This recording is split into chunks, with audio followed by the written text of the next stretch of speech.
Hello hi friends good evening आउ गोटे new blog रे आपन को स्वागत करुछि। जय जगन्नाथ। आज ब्लॉग टी मो घर को गोटे पालंग साग नहीं के आसथिली तो ताकू बाछि की परिष्कार करिबा।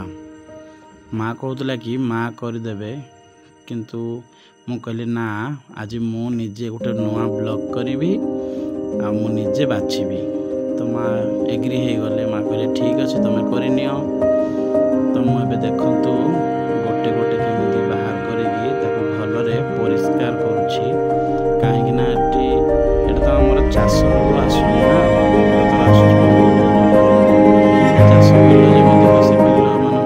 सब फसल करती तो से अपरिष्कार बेसी थाए ताकू भलरे परिष्कार न करले भल लगेनी।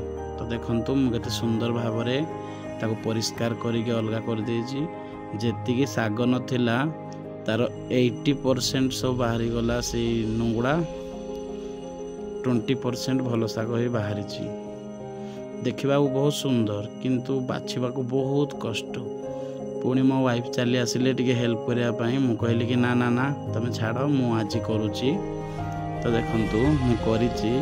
माँ जेबे परिष्कार करे एतेटा अपरिष्कार बाहरेनी किंतु मु फास्ट टाइम करली तो सेट पाई बहुत गुड़े नष्ट हो गला।